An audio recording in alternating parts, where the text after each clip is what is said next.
nuestro invitado de hoy. A las 11:08 de la mañana iniciamos nuestra segunda hora y es el momento de nuestras entrevistas. Ya está con nosotros acá en el estudio el amigo Gilmer Avendaño. Con él vamos a estar conversando en la mañana de hoy sobre un evento histórico, cultural, que se llevó a cabo en nuestro estado Trujillo y que se cumplieron 208 años la semana pasada, si mi memoria no me falla, creo que fue el 4 de junio, sí, exactamente, el 4 de junio se cumplieron los 208 años de la batalla de Ponemesa. Bueno, muy bien, muy buenos días a quienes nos están escuchando en la mañana de hoy, por supuesto a toda la colectividad trujillana y muy especialmente los del municipio de Escuque, porque el tema es referente a la tierra ancestral del estado Trujillo. Para hablar sobre una fecha muy significativa para el estado Trujillo, como es la batalla de Ponemesa. Pero vamos a circunscribirnos en el tiempo. Para ese momento estamos hablando 1813. Se inicia la campaña Almirable. Desde Colombia, Nueva Granada, sale Bolívar, llega a Mérida y en el mes de mayo parten a la región del estado Trujillo. Sale un ejército de más de 700 hombres y cuando llegan a Mendoza, que es donde Bolívar fija su cuartel,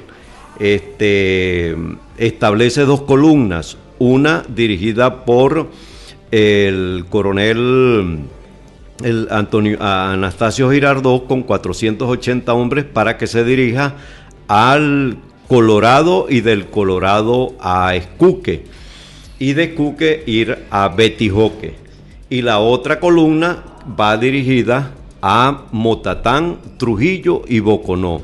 ¿Por qué? Porque en el estado Trujillo quedaban dos frentes realistas, uno en las trincheras, que hoy en día es una urbanización que está ahí a la salida de Betijoque, vía Sabana de Mendoza, y la otra contanada en Carache. Como hay todo ese espacio, que fueron los espacios que los realistas se replegaron, Bolívar logra entrar triunfante a Trujillo, pero cuando decide que Girardot se dirija a Betijoque para combatir a Ramón Correa, que era el que mandaba allí a las tropas realistas, se da primero el 3 de junio la batalla de la vía que conduce del Colorado, la tierra de Salvador Valero, a Mendoza. Esa era la ruta anteriormente, lo que denominaban los caminos reales. Y allí se da una escaramuza en el Colorado, donde las fuerzas patriotas se reivindican, triunfan y siguen desplazándose para Betijoque. En el sector Ponemesa está un grupo de realistas y cuando los esperan se produce ese enfrentamiento, que hay una gran discusión si ese es territorio de escuqueño o territorio betijoqueño. Ahora, ¿qué es lo que pasa? Vamos en el contexto de la historia. La realidad que lo que fue Valera, lo que fue Escuque, Betijoque y la zona baja era el gran cantón de Escuque, y entonces no había límites.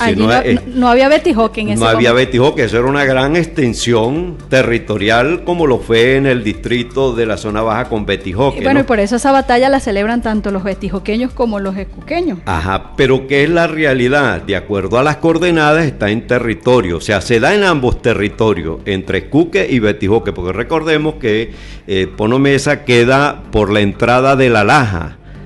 Esa entrada que está allí, que había una fecha, la fecha del 4 de junio, eso la borraron, no sé por qué razón, pero le corresponde a las autoridades que rescaten ese, y desde aquí les hacemos el llamado para eso.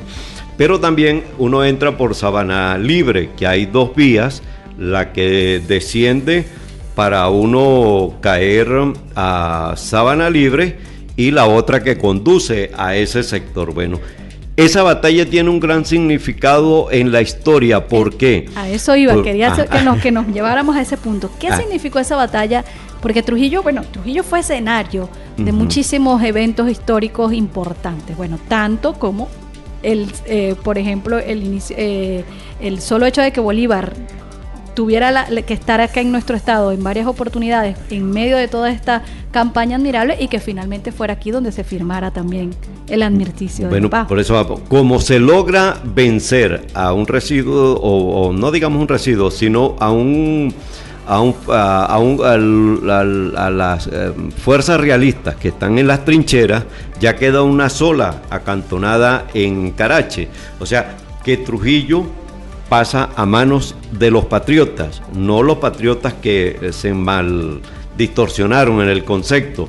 Y Bolívar, como todos sabemos, se ubica en la hacienda de Sabana de Mendoza, de su primo, de Antonio Nicolás Briceño, que el siguiente año lo matan, lo decapitan, le vuelan la cabeza en Barinas, y allí se empiezan a crear un conjunto de estrategias que permite entonces que Bolívar establezca aquel famoso decreto de guerra a muerte. Colombiano, contar con la vida aún siendo inocente.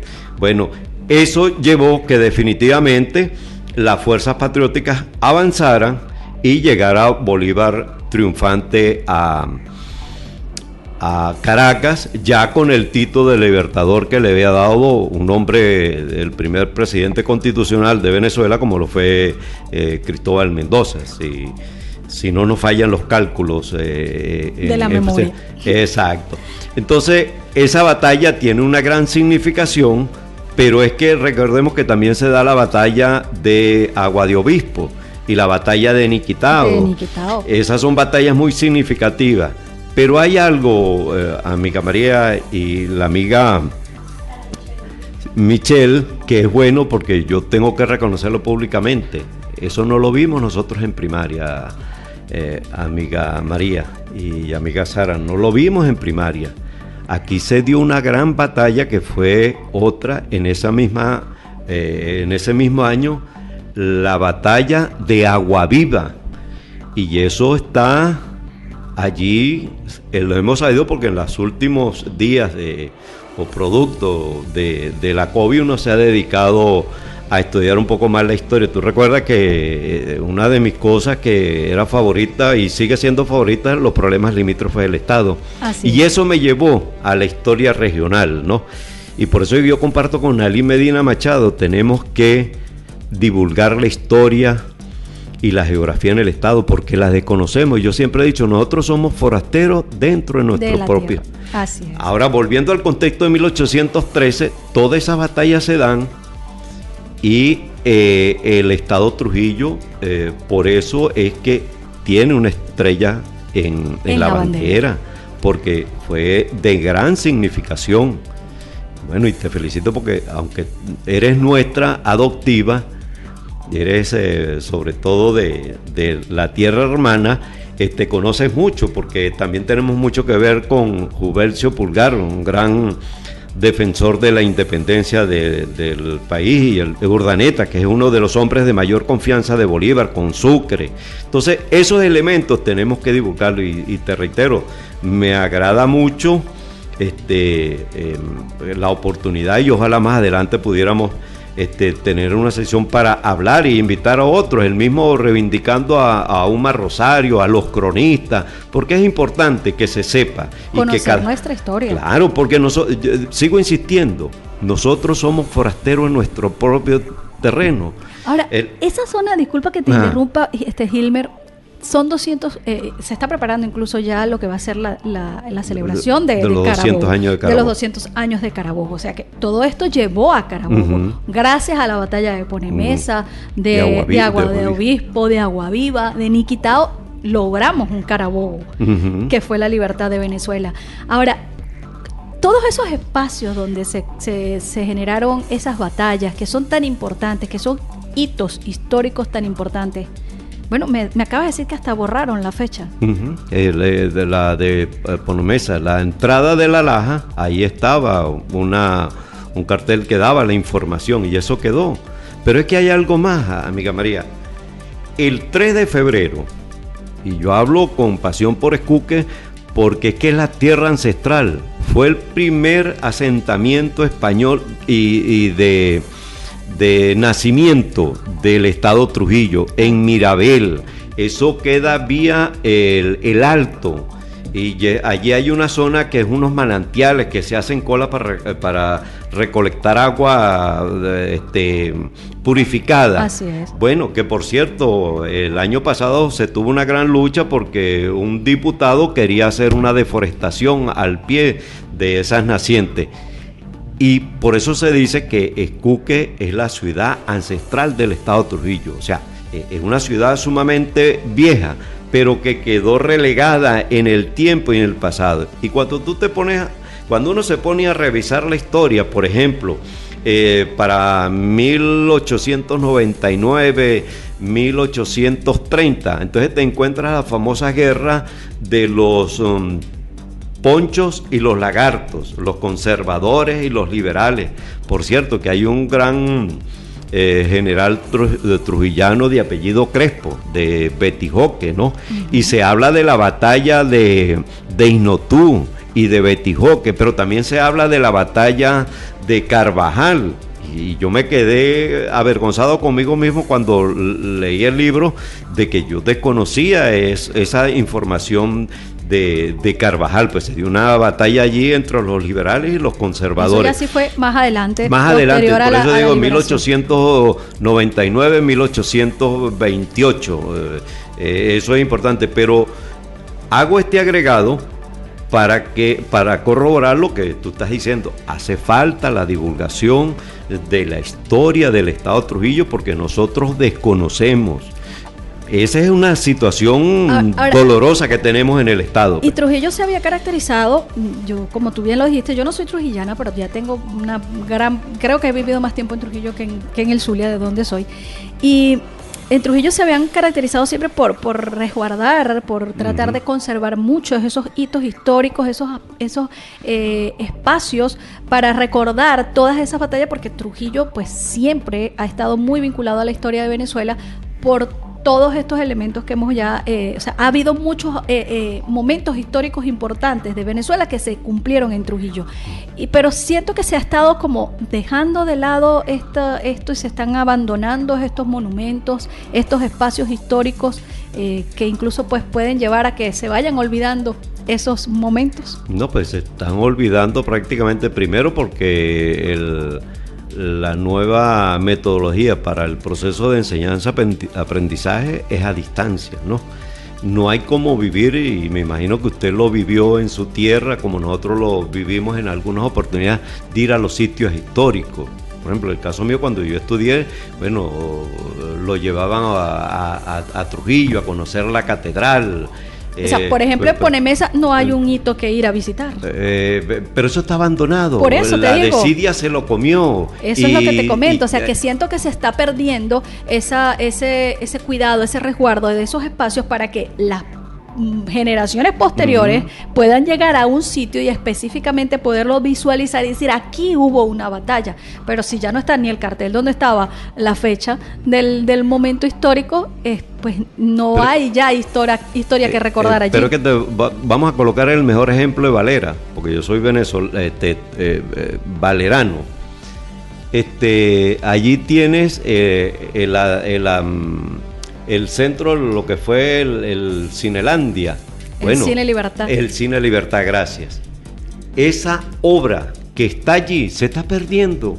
Y nuestras autoridades, no, pero es que lo más vergonzoso, María, y no me los crean los que nos están escuchando, ni la amiga Crespo, ni usted, investíguelo para que usted se convenza de eso. El Estado Trujillo no tiene la ley de patrimonio del acervo histórico del estado Trujillo. Y sabía usted, amiga María, que los únicos municipios que tienen la ordenanza de patrimonio histórico del estado Trujillo es Betijoque y Trujillo. Y le hablo por Betijoque. Me he dedicado a buscar, esa fue una ordenanza que presentó Tulio Montilla, ya cronista, el famoso cronista, un hombre que fue con mucho conocimiento de Betijoque y de la zona baja. Bueno, no aparece la ordenanza. Yo he ido varias veces y me da dolor, porque cómo es posible que no aparece ni una copia por ningún lado. En Trujillo supuestamente hay uno, pero no he podido ir a Trujillo. Pero voy a seguir insistiendo. Pero lo más lamentable de todo eso es que no tenemos el Parlamento regional, a pesar de que lo hemos dicho en diferentes programas y cuando teníamos la oportunidad del periódico impreso, hicimos el llamado y no hay nada. Y yo se lo he planteado a muchos diputados y sí, vamos a ver.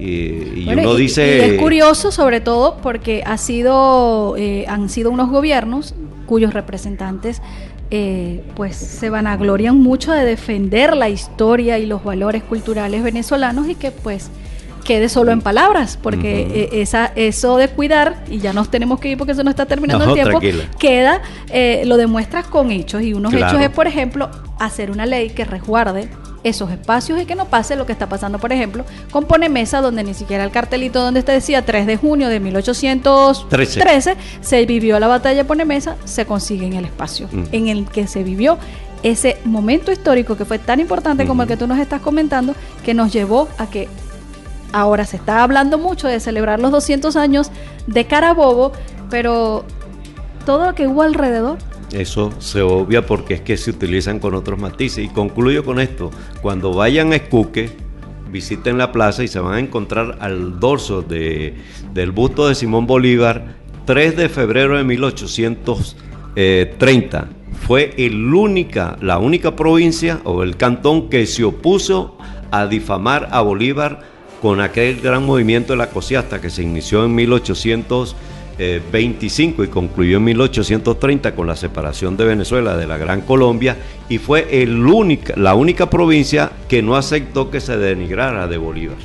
Y Trujillo, pues con su gran historia, pues ha sido, pues por eso el por qué esa estrella está allí. Sí, así es. Tenemos mucha justificación. Así es. Bueno, y además te voy a decir, falta una estrella en la bandera. Eso no es mentira. Además de la octava que tenemos. Sí, falta una más. Falta una más. Otro día nos cuentas esa historia de cuál es esa novena estrella que nos falta en la bandera.